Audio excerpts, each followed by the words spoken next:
এজন্য রব্বুল আলামিন বললেন, তুমি নিজে জাহান্নামের আগুন থেকে বাঁচো। তোমাকে নামাজ পড়তে হবে। রাষ্ট্রীয়ভাবে তুমি যদি প্রধানমন্ত্রী হও, তাহলে তোমার দায়িত্ব হলো তুমি নামাজ পড়বা। তোমার রাষ্ট্রের প্রতিটা মুসলমান যেন নামাজি হয়, তাদেরকেও নামাজের নির্দেশ দেওয়া, এটা রাষ্ট্রপ্রধানের দায়িত্ব। তুমি যদি যাকাত দেওয়ার উপযুক্ত হয়ে যাও, তুমি নিজে যাকাত দিবা। তোমার রাষ্ট্রে যারা যাকাত দেওয়ার মতো হকদার হয়ে গিয়েছে, তাদের উপর যাকাত ফরজ হয়েছে, সাহেবে যাকাত হয়েছে, তাহলে সেও যেন যাকাত দেয়। এই জন্য যাকাতের জন্য তাদেরকেও নির্দেশ দেওয়ার অনুমতি আল্লাহ দিয়েছেন। আল্লাহ বললেন, তুমি যাকাত দাও। তোমার রাষ্ট্রে যারা যাকাত দেওয়ার মতো উপযুক্ত হয়েছে, তাদেরকে যাকাত দেওয়ার জন্য নির্দেশ দাও। শুধু তাই নয়, তোমার নিজ দায়িত্বে তাদের হাত থেকে যাকাতের টাকাগুলো সংরক্ষণ করে বাইতুল মালে জমা রাখতে হবে, ঠিক কিনা? আছে না নাই? আল্লাহ বলেন, তোমার দায়িত্ব হলো রাষ্ট্রীয়ভাবে যারা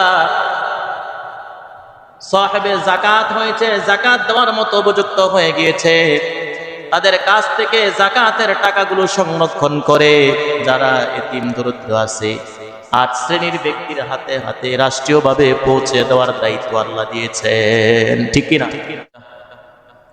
মুআজ্জাজ মুকাররম, সম্মানিত পেয়ারা হাজিরিন, সম্মানিত মুসল্লিনে কেরাম, বিশ্ব মালিকের বিশ্ব দরবারে শুকরিয়ার কালিমা আদায় করছি যে বিশ্ব মালিক রব্বুল আলামিন আমাদেরকে গত জুমা থেকে আজকের এই পবিত্র জুমা পর্যন্ত হায়াত তৈয়বা দান করেছেন, সুস্থ রেখেছেন।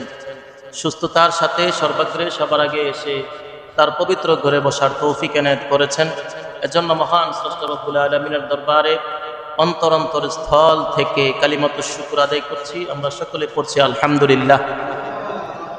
আপনারা সকলে কেমন আছেন? আমাদেরকে ভালো রেখেছেন কে? সুস্থ রেখেছেন কে? এজন্য আমরা আবারও পড়ছি আলহামদুলিল্লাহ। আল্লাহ রাব্বুল আলামিন বললেন, ইয়া আইয়ুহাল্লাযীনা আমানু কু আনফুসাকুম ওয়া আহলিকুম নার। নিজেও বাঁচো, নিজের পরিবারকেও বাঁচাও। দায়িত্বটা কার? দায়িত্বটা কার? আমাদের পরিবারের যিনি অভিভাবক তার।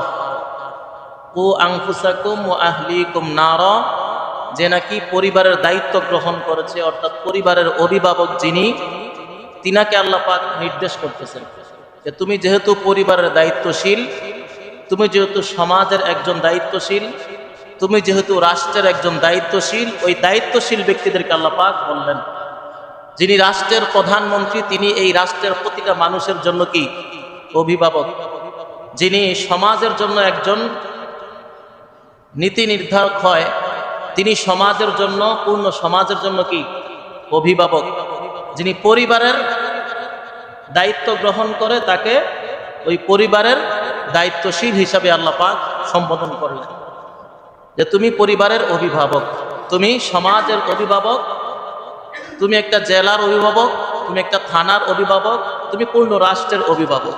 যারা অভিভাবকত্ব গ্রহণ করেছে তাদেরকে আল্লাহ পাক বললেন, কু আনফুসাকুম, তুমি নিজে জাহান্নামের আগুন থেকে বাঁচো।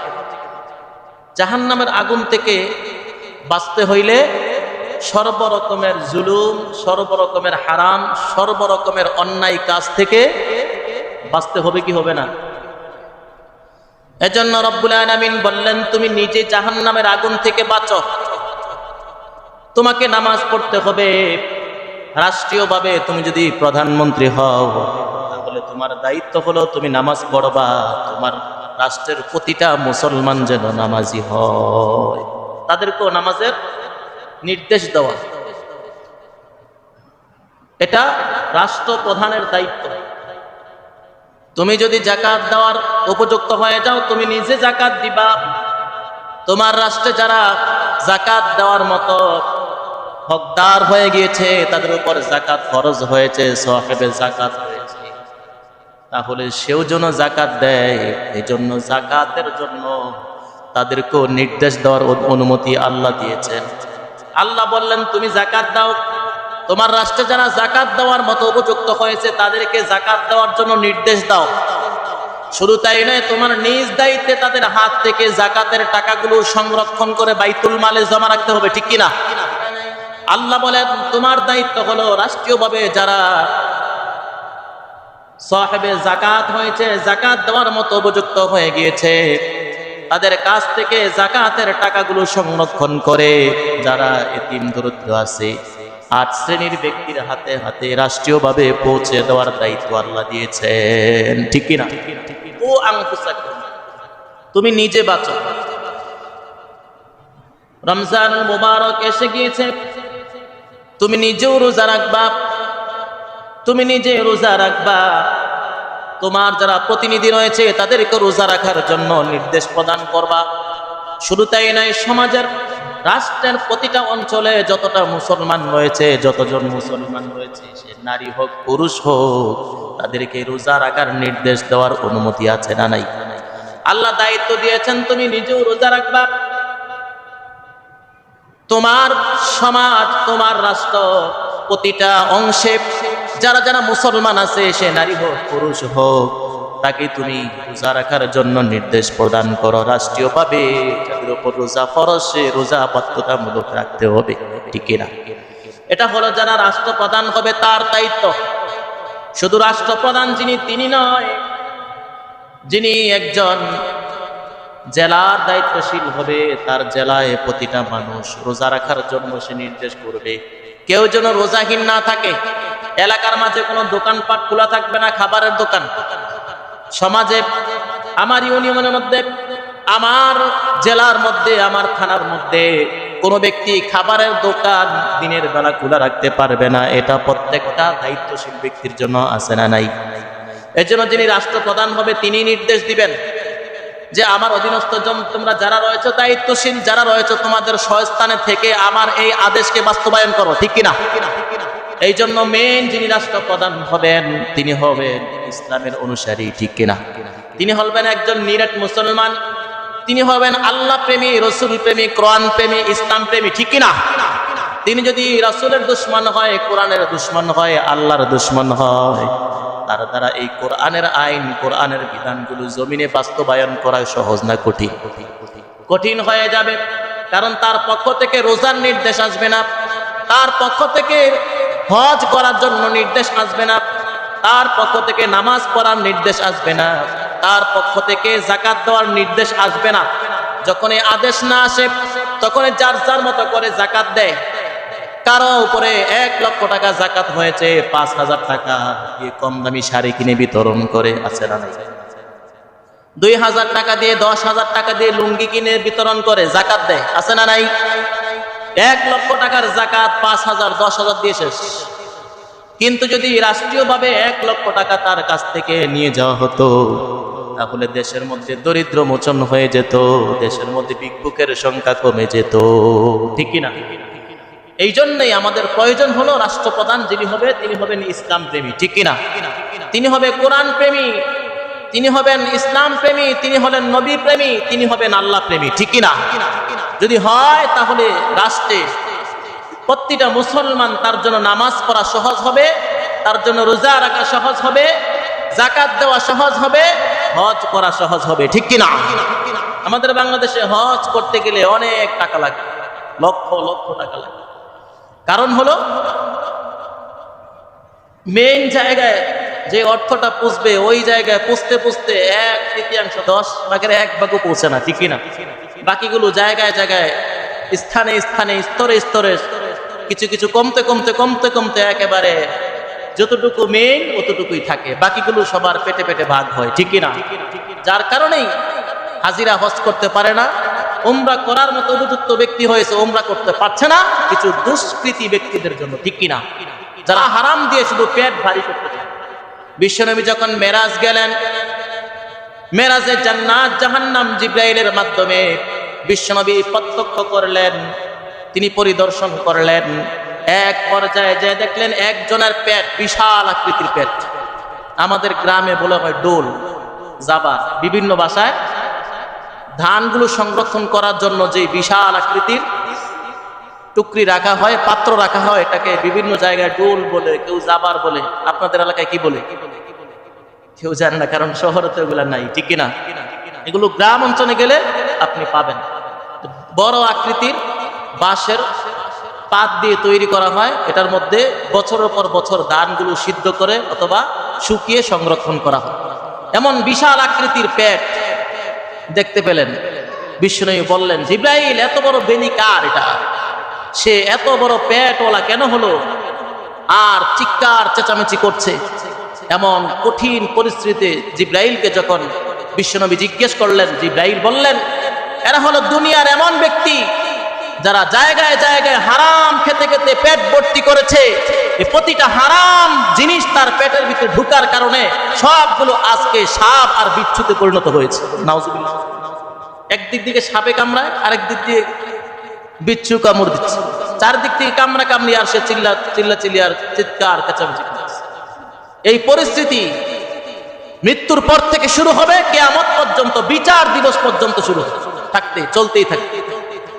আবার কয়েকজনকে দেখলেন তার সামনে জান্নাতি খাবার দেওয়া আছে। এক পাত্রে জান্নাতি খাবার, আর এক পাত্রে জাহান্নামের কাঁটাযুক্ত দুর্গন্ধযুক্ত নষ্ট খাবার। তার সামনে খাবার বালুটা থাকা সত্ত্বেও ভালো খাবার খায় না, নিজ হাতে তুলে তুলে নষ্ট পচা গান্দা খাবারগুলো তুলে তুলে খাচ্ছে। নাউজুবিল্লাহ পড়ে। বিশ্বনবী জিবরাইলকে বললেন, জিবরাইল, এই অবস্থা কেন? তার সামনে কত সুন্দর জান্নাতি সুস্বাদু খাবার রয়েছে, সে চাইলে জান্নাতি খাবার, এই সুস্বাদু উন্নত মানের খাবারটা গ্রহণ করতে পারে, কিন্তু সে গ্রহণ করছে না। কারণ কি? সে মন্দ খাবার খাচ্ছে, ত্রুটিযুক্ত খাবার খাচ্ছে, জাহান্নামের রক্ত পুজ সে খাচ্ছে। এটার কারণ কি? জিবরাইল আমিন বললেন, দুনিয়ার জমিনে যাদের সামনে হালাল খাবার ছিল, হালাল উপার্জনের ব্যবস্থা ছিল, হালাল উপার্জন করে নাই, হালাল খাওয়ার সুযোগ ছিল, হালাল খায় নাই, বেশি খাইতে পারবে তাই হারাম গ্রহণ করছে। সামনে হালাল পন্থা ছিল, হালাল পন্থায় কম পাওয়া যায়, এই জন্য হালাল পন্থাটাকে ত্যাগ করে হারাম পন্থাটাকে বেশির আশায় গ্রহণ করেছে। সামনে ছিল হালাল পন্থা, এক পাশে ছিল হালাল, আরেক পাশে ছিল হারাম। তার সামনে হালাল থাকা সত্ত্বেও হালাল গ্রহণ করে নাই, হারামকে গ্রহণ করেছে। তাই আজকে তার পরিণতি এমন হয়েছে, যারা জান্নাতি হবে তার সামনে দিয়ে যাবে আর দেখবে যে দুনিয়ার জমিনে হালাল খাওয়ার সুযোগ ছিল, খায় নাই, হারাম তাকে গ্রহণ করেছে। আজ তার সামনে হালাল দেওয়া আছে, হারামও দেওয়া আছে, ভালো দেওয়া আছে, খারাপও দেওয়া আছে। তার সামনে ভালোটা থাকা সত্ত্বেও সেই নষ্টটাই খাচ্ছে। এটা শুধু দুনিয়ার জমিনে যারা এই কাজগুলো করে যাচ্ছে তাদের এই পরিণতি জান্নাতীদেরকে দেখাবে। লজ্জায় মাথা নিচু হয়ে যাবে। সামনে ভালো খাবার আছে, সে চায় খাইতে, কিন্তু মন বলে না, খাইস না, ভালো লাগে না। ওই সময়ে সবচেয়ে উৎকৃষ্ট খাবারটা তার কাছে অপছন্দনীয় হবে, নিকৃষ্ট খাবারটা তার পছন্দনীয় হবে। ঠিক যেমনি ভাবে দুনিয়ার জমিনে হালালটা তার অপছন্দ ছিল, হারামটা তার পছন্দনীয় ছিল। ঠিক কিনা? এভাবে খেতে থাকে। এজন্য আল্লাহ বলেন যে বিভিন্ন জায়গায় শুধু সুদ আর ঘুষ দিয়ে নিজের পেট পুড়েও না, হারাম দিয়ে পরিবারকে ধ্বংস করো না। তুমি নিজেও বাঁচো, তোমার পরিবারকেও বাঁচাও, নিজে ধ্বংস হয় না, পরিবারকেও ধ্বংস করো। শুরু তাই নয়, যারা হালাল খায় তাদের ঈমান বাড়িয়ে দেন কে? ইসলামের বিরুদ্ধে কথা বললে সর্বপ্রথম সে জাগ্রত হয়। ঠিক কিনা? আর যাদের ভেতরে হারাম প্রবেশ করে, হারাম তার ঈমানটাকে এত দুর্বল করে দেয়, তার সামনে যদি কোরআনকে অবমাননা করা হয়, তার সামনে যদি নবীকে অবমাননা করা হয়, তার সামনে যদি আল্লাহকে গালি দেওয়া হয়, তার সামনে যদি ইসলামকে গালমন্দ করা হয়, ইসলামকে তুচ্ছ তাচ্ছিল্য করা হয়, যেমনি ভাবে গন্ডারকে বাড়ি দিলে নড়াচড়া করে না, ওই ব্যক্তি ইসলামকে ক্ষতি করার সামনে থেকেও সে নড়াচড়া করে না। ঠিক না? তার ঈমানটাকে এই হারাম মেরে ধ্বংস করে ফেলে। শুধু তাই নয়, যে নাকি হারাম ভক্ষণ করবে, হারাম দিয়ে বাড়ি গাড়ি করবে, নিজের প্রাসাদকে সাজাবে, জিকসাম করে সুন্দর করে ফ্ল্যাট বাড়ি বানাবে, কিন্তু হারাম উপার্জনের মাধ্যমে বানিয়েছে, শুধু নিজেই ধ্বংস হয় নাই, এই হারাম যে ঘরের মধ্যে প্রবেশ করবে, ওই ঘরের প্রত্যেকটা সদস্যই ধ্বংস হয়ে যাবে। নিজেও বাঁচাও, নিজের পরিবারকে বাঁচাও, কিন্তু হারাম গ্রহণ করার কারণে নিজেও ধ্বংস হলো, নিজের পরিবারকেও ধ্বংস করে। কারণ যার পেটের ভেতরে হারাম প্রবেশ করবে, তার ঈমানটাকে এই হারাম করে করে খাবে, তার ঈমানটাকে ধ্বংস করে। তার সামনে কোরআনের তেলাওয়াত হলে ভালো লাগবে, পছন্দনীয় নয়, গান বাজিয়ে দাও।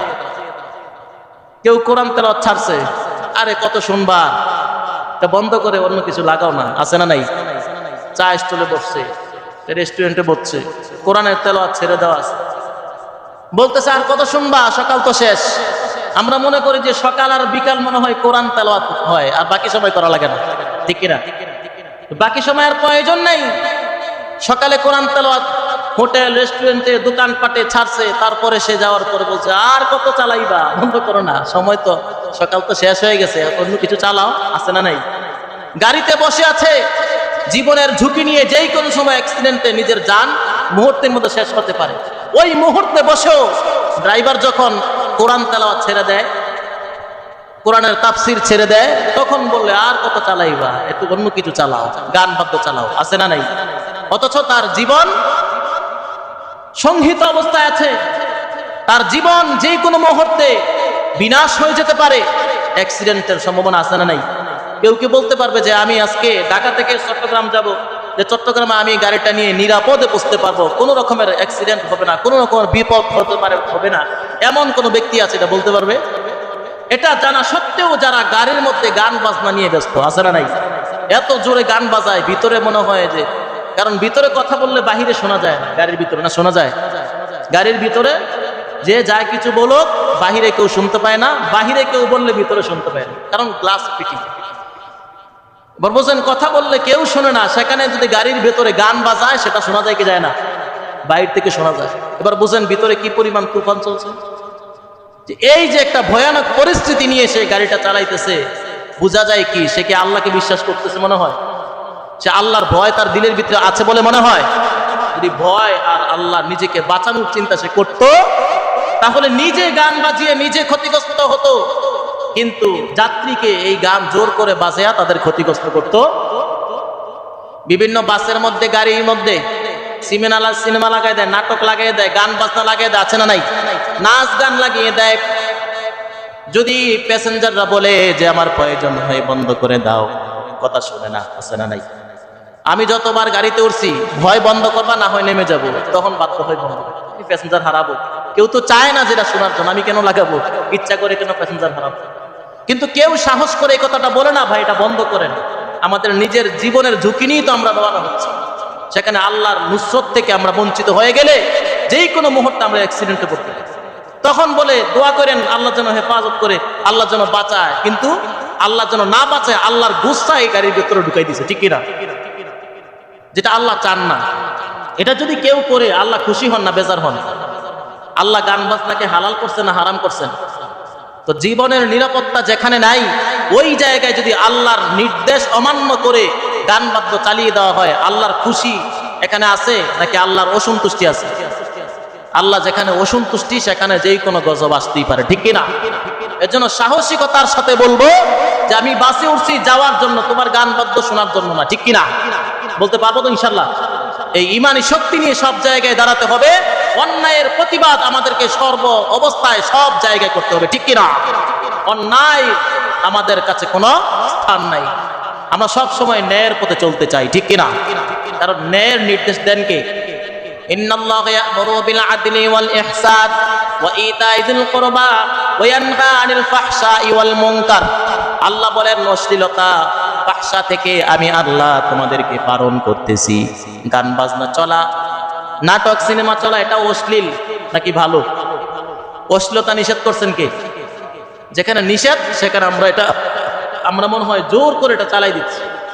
আপনি যাই কিছু বলেন, আপনার কথা শোনার সময় আমাদের নাই, ঠিক কিনা? এই কথাটাই যেন বুঝাচ্ছি যে আল্লাহ আপনি বলছেন যে গান বাজেও না, আপনার কথা আমরা মানি না, আমরা গান চালাইবই, ঠিক কিনা? কথাটা এমন হয় না? ইমানি শক্তি দিয়া, ইমানি জোর দিয়ে আপনি একটু চিন্তা করেন যে আমি যে কাজটা করতেছি আল্লাহর এখানে নির্দেশ নাকি বারণ? আল্লাহ নির্দেশ করতেছে করার জন্য নাকি এর থেকে বারণ করতেছে, এটা লক্ষ্য রাখেন। যদি বারণ করতেছে এরপর আমি করছি, তার মানে হলো আল্লাহ তোমাকে বিদ্যাঙ্গুল দেখাই দিন, তোমার কথায় আমি নাইটাই, আমার কথায় আমি, ঠিক কিনা? এজন্য সব সময় আল্লাহর কথাকে প্রাধান্য দেওয়ার দরকার আছে না নাই? নিজের মন করা মতো নয়, আল্লাহ যেটা চান এই পথে যদি আমরা চলতে পারি, কল্যাণ দিবে কে?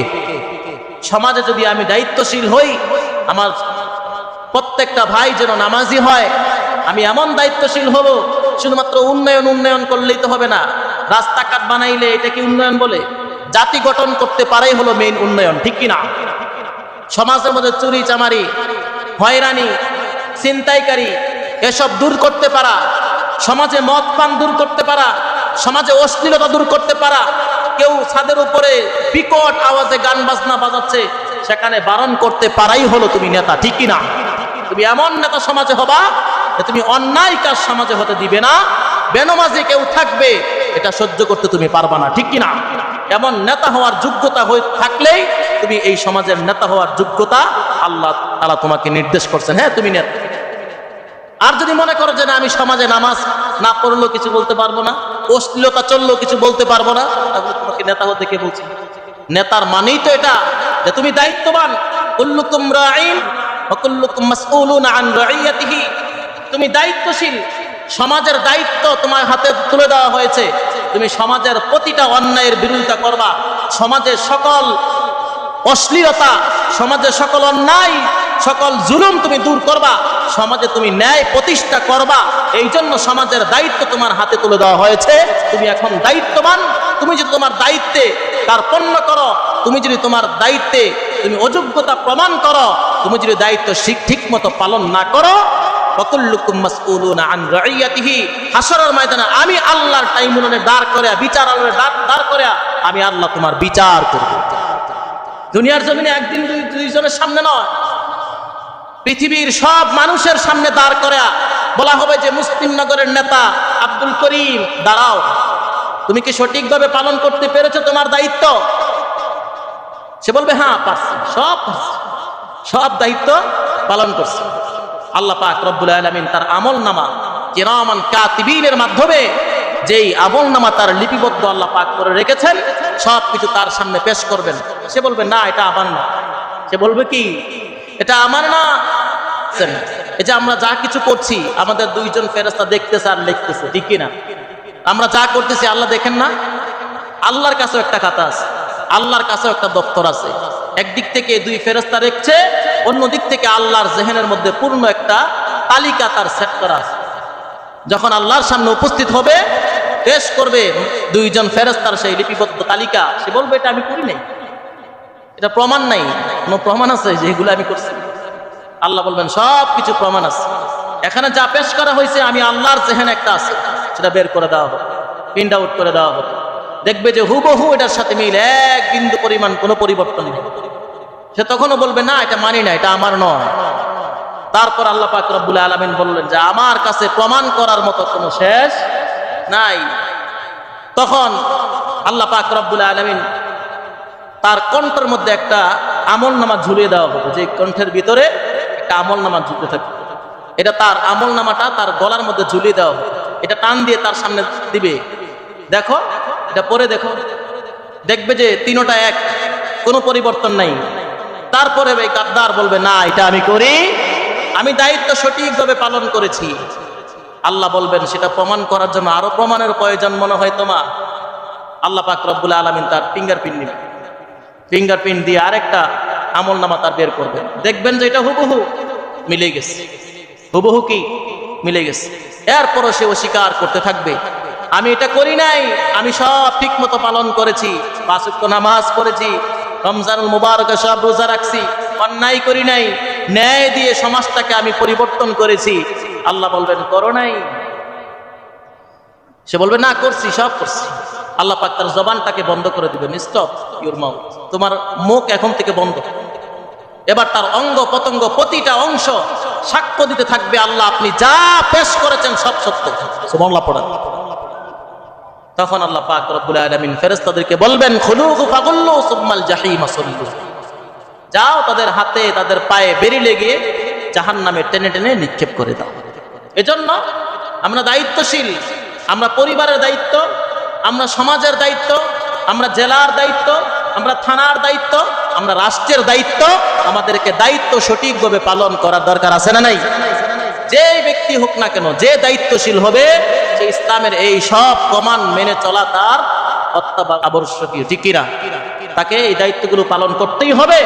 যদি পালন না করে দুনিয়ার কেউ পাক্কাও করবে না, কিন্তু আল্লাহর সামনে সে পাক্কাও হয়ে যাবে, সে আল্লাহর সামনে অপরাধী হিসেবে দাঁড়িয়ে যাবে। তখন সমাজের কেউ বলবে না যে আমাদেরকে অনেক উপকার করছে, যার অপকার করা হয়েছে তারাই বলবে যে সে জুলুম করছে আমাদের।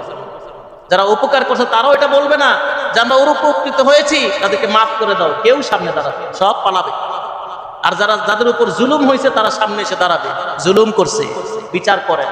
অন্যায় করছে, বিচার করেন। আছে না নাই?